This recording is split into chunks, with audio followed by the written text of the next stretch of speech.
All right, here we go. Dutch defense. So white is going to hopefully try to play e4, and black is going to hopefully try to stop e4. And that's where your struggle is going to center. So can't allow that bishop to take knight, so we're going to stop that. Put that bishop there. Now black is going to get that light squared bishop on b7 to once again further restrict e4. White is trying to counter that.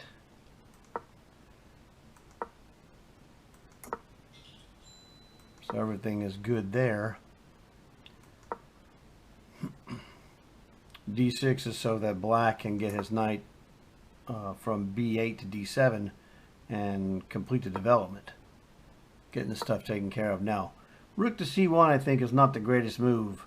Queen to c2 would be a little better, more in line with the restricting black's ability to do something about e4. So I think rook c1 is a minor error. You know, not anything big on its own. Just white does a lot of things in this game that are really small imperfections that will add up over time. So black gets into e4, prevents white from completing, you know, a push of e3 to e4. So black is really successful at this point. And white does some things like bishop to b1 is not really, it doesn't do anything special. White really doesn't have a plan that he seems to be enacting, and his pieces aren't really placed terrifically. Black, on the other hand, which is me, knows that he needs to play queen to e8 and then queen to g6 or h5 depending, to possibly work up a kingside attack, because all of black's pieces are kind of pointing in that direction or are there already. So black is really doing well right out of the opening. He's not having any problems at all. Bishop h2, nothing spectacular. But from his perspective, I don't think has much of a plan. He's just playing moves. Now it's a short game, 3 minutes for each side. Anything could happen. But black has been following a set plan of action. And knight to e1, nothing terrible. But we're certainly not going to trade queens because our pieces are well placed and white's pieces are mostly mediocre at best. So queen h6, retreating, keep that queen. We would like to push pawns and attack the king side and see what happens. And he's willing to let us do that. In fact, he's begging me. It's like, hey, sir, please push that pawn in front of my bishop and make me move it again, and I will do that. I'm that kind of guy. If you saw the other video, hey, you know what kind of guy I am. I'm the kind of guy that will take a free pawn, I'll take an exchange, and I'll push a pawn in front of a bishop so you have to move it again. That's just me. So he made 2 moves and did nothing. I'm like, thank you, I'll take that. G5 is a good move for black, and it's one of the things he should be doing. King to h8, getting the king out of the way. Let's bring some rooks down the g file, potentially. Now, pretty smart move, relatively speaking. It's not a good idea to let that knight just sit there commanding, you know, from the center of the board. So I have to trade. I don't want to trade it, but hey, trade or lose it, and I'm not going to lose it. So you got to give him credit. F3 was a good idea to get that knight out of his face. You know, we have to look at things that the opponent does, and if they're good, we have to acknowledge that they're good. And if they're bad, we have to acknowledge that they're bad. So g4 by black. This keeps that e-pawn from moving. No e4 for you, because e4 loses the queen. Queen takes queen. You know, nothing special. But g4 is also part of the general plan that black would like to do. Push these pawns on the king side because you have a space advantage and all the pieces are literally pointed towards the king side. Takes as he should. Takes. There he goes again with this bishop to h4. Oh, bro. I don't know. He's kind of in a bad spot, relatively speaking.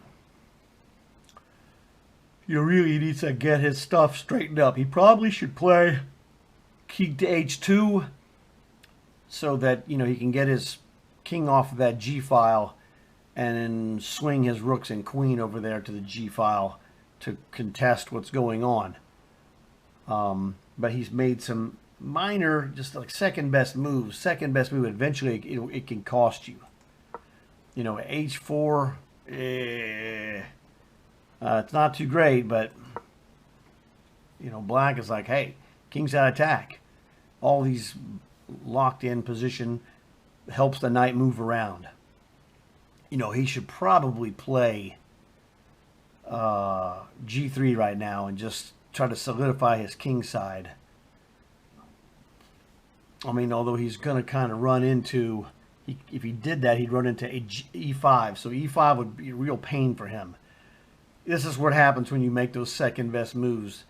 It's like stretching a rubber band too far. It's going to break eventually. So he's got, you know, that h pawn is under attack. You know, he's got some inconveniences.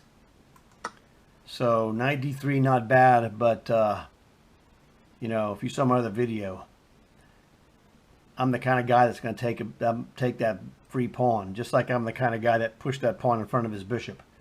So I'm taking those pawns and I'm pushing those pawns because these are the things that you do to win games. Bishop takes h4. I'm very happy when I played that. He's like, okay, he's going to try and potentially unload a discovery attack in the future. This is a game in 3 minutes for each side, so these things are dangerous and effective. So he goes to queen to c2. I see the goal that I understand from studying Dutch defense. You need to stop e4. There's no better way to stop e4 than to shove a bishop right on e4.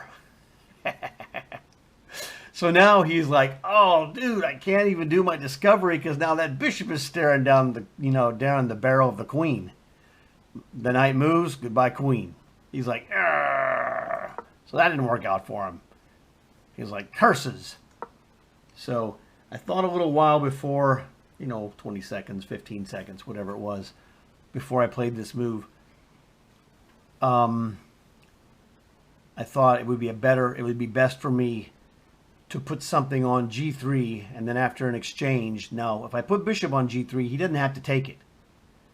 And so it's like, well, I thought, well, if I put knight g3, he has to take it. I'll take it because I'll win the exchange. I'll get a rook or a queen. They're not going to do that. So I went knight g3. He took it. Bishop takes, and he's in real trouble now. He's been, you know, playing mediocre move after mediocre move after mediocre move. I won a pawn, not a big deal in itself, but look what's happened. That h file is open for me, and I'm the only one who's going to get there. The white pieces don't get to the h file.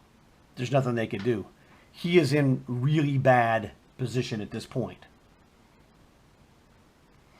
I mean, I'm threatening to literally just go play queen h6 and then checkmate him. You know, it's not particularly hard to find that move sequence. It's like it's an easy win. Like, okay, well, you know, you're going to give it to me. I am certainly going to take it. I'm that kind of guy. He's, you know, challenging me. I can't go, if I go queen to h6, he's just going to take rook takes rook, and I got to take it back with the queen, and it's like, ew, dummy. So I guess got to take it. Problem is, rook takes f1 check for black is strong because he is in major league problems right now, and he didn't see it. And I saw it after he did put the rook on f1 that, dude, you're screwed. You know, he can't really do anything. And what you should do, I guess, is pause the video and take a look at this position and try to figure out what you would do if you were black. All right, so if you paused the video, you checked it out and saw what you might consider and see if what you thought is what I thought. Again, his H file is super weak. The queen to h6 is certainly a tremendous move. Not necessarily winning, though. It is good, but it's not winning. Not the same way that I do it. So here's what I did. Queen to f6 check. This is the crusher. Because if he moves the knight, he loses his bishop. So that's going to lose. He puts the queen in there, he loses his queen. That's no good. So basically, the only good move he has, and I use the word good, qualified, is king g1. But that doesn't help because queen to h4 is like, uh-oh. So here's the dealio. If he goes king to g1, queen to h4, and guess what? He's getting checkmated by queen to h2, followed by queen to h1, and there's nothing he could do about this at all. He's completely doomed. So that's a real inconvenience for white. So what he did was actually a mistake, but it's not, you know, this is the situation where the straw that breaks the camel's back. He had to move the knight because everything white does loses if you play it correctly. So he moved the knight to interpose because it loses the least badly. Well, that sounds like bad grammar. So it loses, but it's the least devastating. Checkmate or losing his queen to the other two choices, which are worse. So his time was very low. He had like 15 or 20 seconds. And after bishop takes b1, he just decided, man, I'm not going to make any moves. There's nothing I can do. This game is really hideously over. There's really nothing that he can do. I mean, I don't know. It really doesn't matter what move he makes. The best thing he could do would be like queen to d1 to try and threaten to take my bishop. But, I mean, it just doesn't matter. I would just play bishop to e4, and there's literally nothing he could do. This dude is dead at this point. There's nothing that he's going to do. You know, trying to escape with king to e2 is something, I suppose. You know, nothing. It's nothing good. It just, he's losing, which is itself enough for me. Oh, he can't even do that because look, his queen is hanging. I didn't even pay attention. No, I moved it to the wrong square. That was my fault. I said queen to d1. And I moved it to e1. That was my fault. Right, so he would do that. Go here. King e2. And e5. And, well, you know, he moves his knight. Oh, man, it's just so terrible for him. It's terrible. He has to move his knight to d3, otherwise queen to f2 is checkmate. So he has to go there. That's fine. Well, look, I'm just going to go here. I mean, this is just abysmal. You know, may not even be the right word. There's just nothing here. I mean, you feel sorry for him retrospectively. There's literally nothing that white can do. He's just going to get ground down.